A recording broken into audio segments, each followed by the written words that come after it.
Audio 3 पुस्तक समय का सदुपयोग। समय जरा भी बर्बाद मत होने दीजिए। संसार में ऐसी कोई भी वस्तु नहीं जिसकी प्राप्ति मनुष्य के लिए असंभव हो।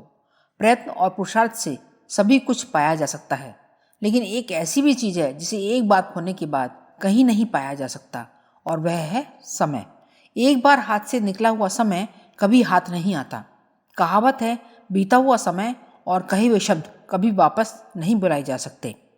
समय परमात्मा से भी महान है। भक्ति साधना द्वारा परमात्मा का साक्षात्कार कई बार किया जा सकता है, लेकिन गुजरा हुआ समय पुनः नहीं मिलता।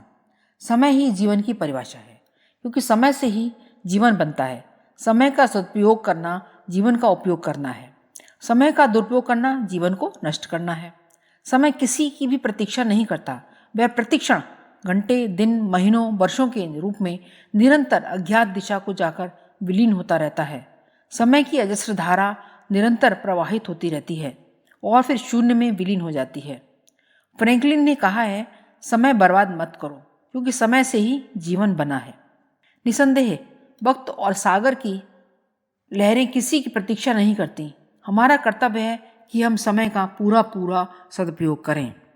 सचमुच जो व्यक्ति अपना तनिक सा भी समय बर्बाद व्यर्थ नष्ट नहीं करता, उन्हें समय अनेकों सफलताओं से वंचित कर देता है।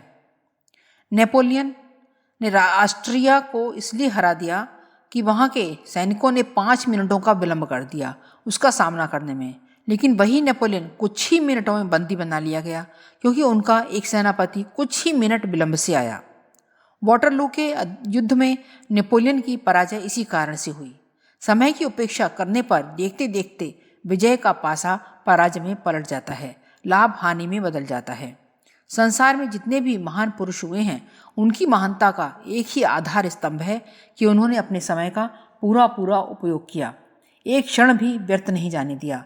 जिस समय लोग मनोरंजन, खेल, तमाशों में मशगूल रहते हैं, व्यर्थ आलस्य प्रमाद में पड़े रहते हैं, उस समय महान व्यक्ति महत्वपूर्ण कार्यों का सृजन करते रहते हैं। ऐसा एक भी महापुरुष नहीं जिसने अपने समय को नष्ट किया हो और वह महान बन गया हो। समय बहुत बड़ा धन है, भौतिक धन से भी अधिक मूल्यवान। जो इसे भली प्रकार उपयोग में लाता है, वह सभी तरह से लाभ प्राप्त कर सकता है। छोटे से जीवन में भी बहुत बड़ी सफलताएं प्राप्त कर लेता है। वह छोटी सी उम्र में दूसरों से बहुत आगे बढ़ जाता है। समय जितना कीमती और फिर न मिलने वाला तत्व है, उतना उसका महत्व प्रायः हम लोग नहीं समझते। हम में से बहुत से लोग अपने समय का बहुत ही कम सदुपयोग करते हैं, उसको व्यर्थ की बातों में नष्ट करते रहते हैं।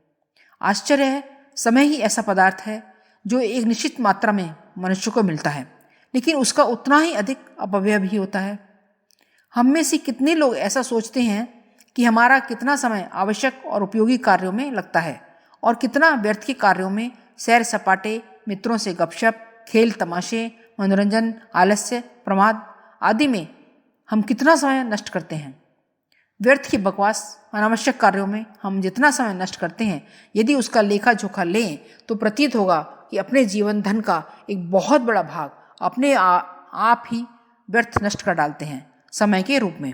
काश एक मिनट, घंटे, दिन का हम उपयोग करें तो कोई कारण नहीं कि हम जीवन में महान सफलताएं प्राप्त न करें। समय की बर्बादी का सबसे पहला शत्रु है किसी काम को आगे के लिए टाल देना।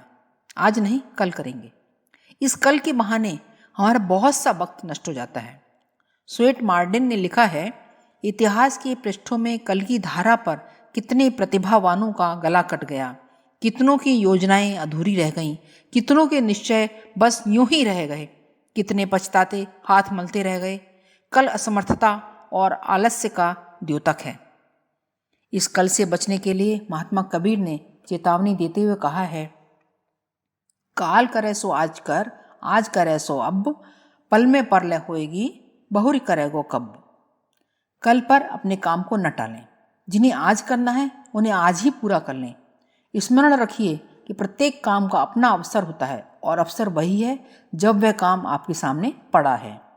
अवसर निकल जाने पर काम का महत्व ही समाप्त हो जाता है तथा बोझ भी बढ़ता जाता है। स्वेट मार्टिन ने लिखा है, बहुत से लोगों ने अपना काम कल पर छोड़ा है और वे संसार में पीछे रह गए। अन्य लोगों द्वारा प्रतिद्वंद्विता में हार हरा दिए गए। समय का ठीक ठीक लाभ उठाने के लिए आवश्यक है कि एक समय एक ही काम किया जाए। जो व्यक्ति एक समय में अनेकों काम करना चाहते हैं उनका कोई काम भी पूरा नहीं होता और उनका अमूल्य समय व्यर्थ ही नष्ट हो जाता है। जो काम स्वयं करना है उसे स्वयं ही पूरा करें। अपना काम दूसरों पर छोड़ना भी एक तरह से दूसरे दिन काम टालने के समान ही है। ऐसे व्यक्ति का अवसर ही निकल जाता है और उसका काम पूरा नहीं होता। जरा विचार कीजिए, आपको अमुक दिन अमुक गाड़ी से बम्बई जाना है। अगर आप गाड़ी के सीटी देने के 1 मिनट बाद स्टेशन पहुँचें तो फिर आपको वह गाड़ी, वह दिन, वह समय कब मिलेगा? निश्चित समय निकल जाने के बाद आप किसी दफ्तर में जाएं तो निश्चित है आपका काम नहीं होगा। आपको स्मरण होगा ईश्वर चंद्र विद्यासागर, जॉर्ज वाशिंगटन आदि को सड़क पर गुजरते देखकर लोग अपनी घड़ियां मिलाते थे। अपने काम और समय का इस तरह मेल रखें कि उसमें 1 मिनट का भी अंतर ना आए, तभी आप अपने समय का पूरा सदुपयोग कर सकेंगे। आलस्य समय का सबसे बड़ा शत्रु है। यह कई रूपों में मनुष्य पर अपना अधिकार जमा लेता है। कई बार कुछ काम किया कि विश्राम के बहाने हम अपने समय को बर्बाद करने लगते हैं। वैसे बीमारी, तकलीफ आदि में विश्राम करना तो आलस्य नहीं है। थक जाने पर नींद के लिए विश्राम करना भी बुरा नहीं है। थकावट हो, नींद आए तो तुरंत सो जाएं, लेकिन आंख खुलने पर उठ पड़ें, चारपाई न तोड़ें। अभी उठते हैं तभी उठते हैं कहते रहें तो यही आलस्य का मंत्र है। आंखें खुली कि तुरंत अपने काम में लग जाएं। रस्किन के शब्दों में जवानी का समय तो विश्राम के नाम पर नष्ट करना ही घोर मूर्खता है, क्योंकि यही वह समय है जिसमें मनुष्य अपने जीवन का, अपने भाग्य का निर्माण कर सकता है। जिस तरह लोहा ठंडा पड़ जाने पर धन पटकने से कोई लाभ नहीं, उसी तरह अवसर निकल जाने पर मनुष्य प्रयत्न भी व्यर्थ चला जाता है। विश्राम करें, अवश्य करें। अधिक कार्यक्षमता प्राप्त करने के लिए विश्राम आवश्यक है, लेकिन उसका भी समय निश्चित कर लेना चाहिए और विश्राम के लिए ही लेटना चाहिए। समय बड़ा मूल्यवान है, उसे बड़ी कंजूसी से व्यय करना चाहिए। जितना अपने समय धन को बचाकर उसे आवश्यक उपयोगी कार्यों में लगावेंगे, उतनी अपने व्यक्तित्व की महत्ता एवं कीमत बढ़ती जाएगी। नियमित समय पर काम करने का अभ्यास डालें। इसकी आदत पड़ जाने पर आपको स्वयं ही इसमें बड़ा आनंद आने लगेगा। यदि मनुष्य प्रतिदिन किसी कार्य विशेष में थोड़ा समय लगाए तो वह उसमें महत्वपूर्ण अधिकार प्राप्त कर सकता है।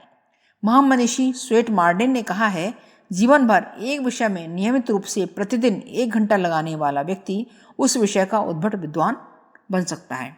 जरा अनुमान लगाइए, कोई भी प्रति घंटे में 20 पृष्ठ पढ़ता है तो साल में 7300 पृष्ठ पढ़ डालेगा।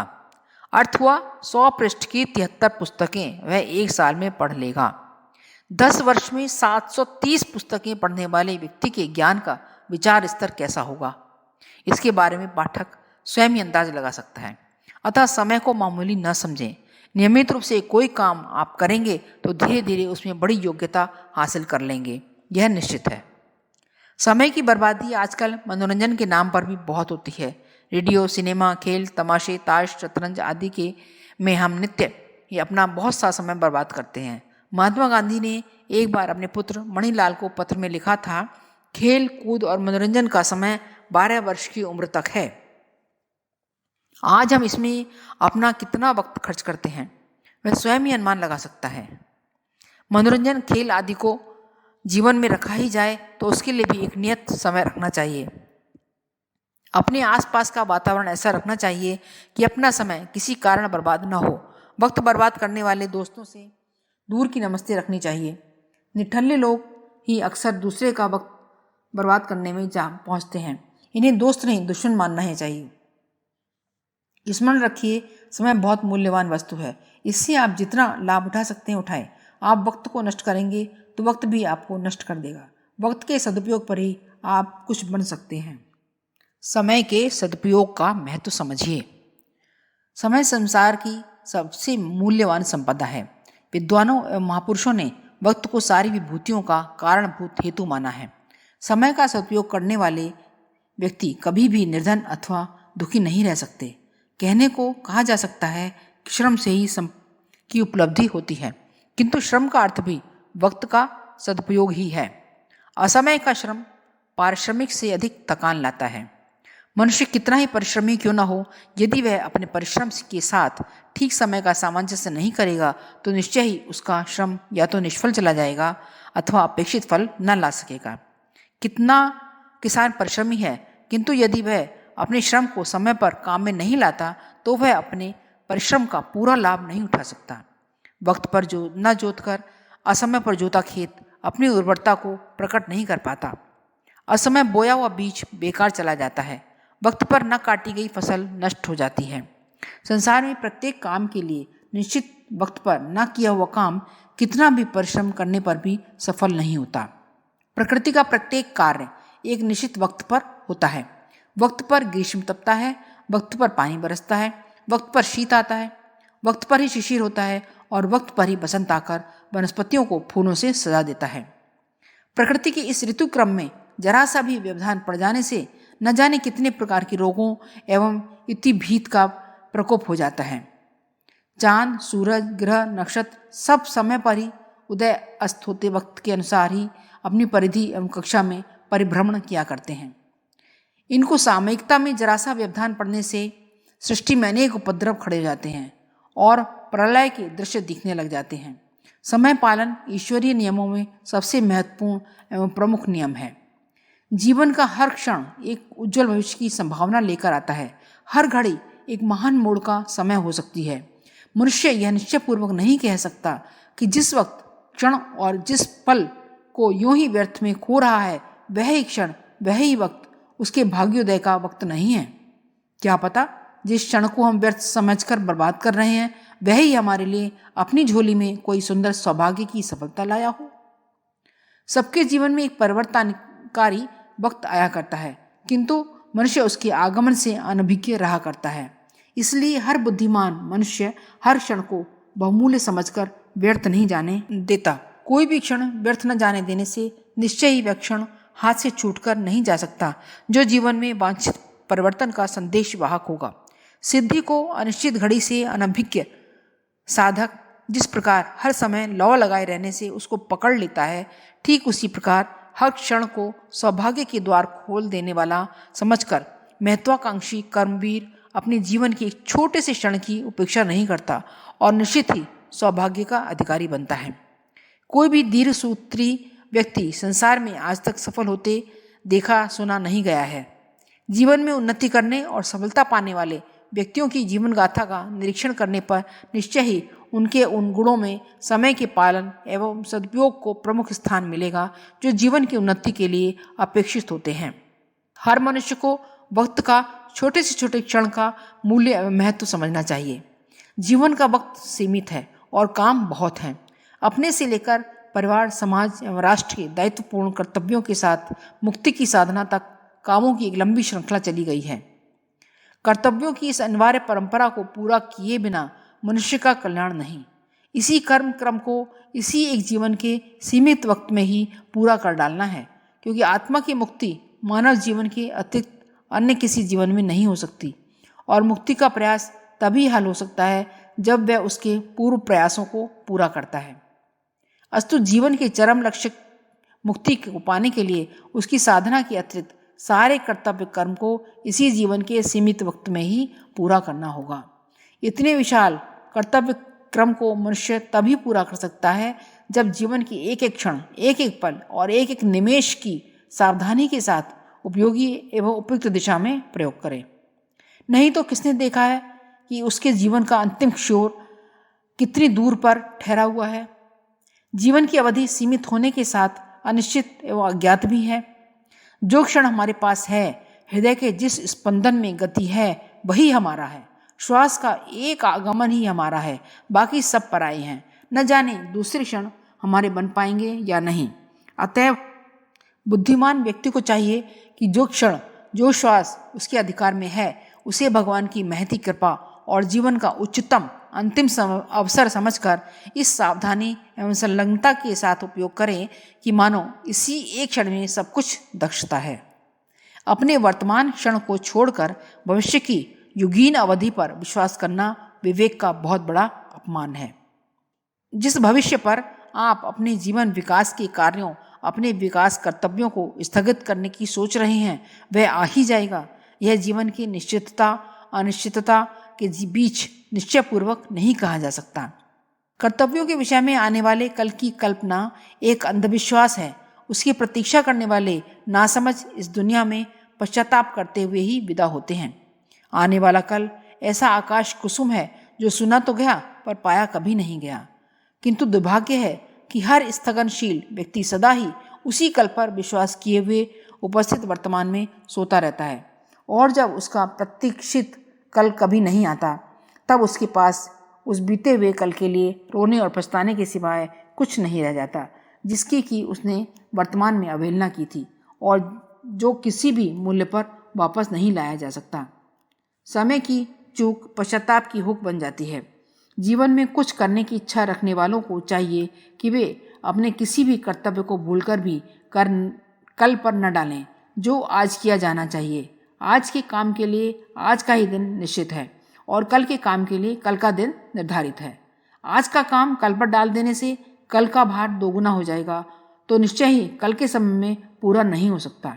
इस प्रकार आज का कल पर और कल का परसों पर ठेला हुआ काम इतना बढ़ जाएगा कि वह फिर किसी प्रकार पूरा नहीं किया जा सकता। जिस स्थगनशील स्वभाव तथा दीर्घसूत्री मनोवृत्ति ने आपका काम आज नहीं करने दिया वह कल करने देगी, ऐसा नहीं माना जा सकता। स्थगन को और क्रिया को प्रोत्साहित करती है। यह प्रकृति का एक निश्चित नियम है। बासी काम बासी भोजन की तरह ही अरुचिकर हो जाया करता है। फिर न तो उसे करने की इच्छा होती है और करने पर सुचारू रूप से हो भी नहीं पाता। कल के काम का दबाव बासी काम को एक बेकार बना देगा जो रोज झीक कर ही किया जा सकेगा। ऐसा होने से अभ्यास बिगड़ता है और उसका विकृत प्रभाव कल के नए काम पर भी पड़ता है। इस प्रकार स्थगनशीलता कर्तव्यों में मनुष्य की रुचि तथा दक्षता को स्पष्ट नष्ट कर देता है। इन दोनों विशेषताओं से रहित कर्तव्य परिश्रम का भरपूर मूल्य पाकर भी अपेक्षित पुरस्कार एवं पारितोषिक नहीं ला पाते। जीवन में सफलता के लिए जहाँ परिश्रम एवं पुरुषार्थ की अनिवार्य आवश्यकता है, वहाँ सामयिकता का सामंजस्य उससे भी अधिक आवश्यक है। जिस वक्त को बर्बाद कर दिया जाता है उस वक्त में किया जाने के लिए निर्धारित श्रम भी निष्क्रिय रहकर नष्ट हो जाता है। श्रम तभी संपत्ति बनता है जब वह वक्त से संयोजित कर दिया जाता है, और वक्त तब भी संपदा के रूप में संपन्नता एवं सफलता ला सकता है जब उसका श्रम के साथ सदुपयोग किया जाता है। समय का सदुपयोग करने वाले स्वभावतः परिश्रमी बन जाते हैं, जबकि असामयिक परिश्रमी आलसी की कोटि का ही व्यक्ति होता है। वक्त का सदुपयोग ही वास्तविक श्रम है और वास्तविक श्रम अर्थ धर्म काम मोक्ष का संवाहन पुरुषार्थ एवं परमार्थ है।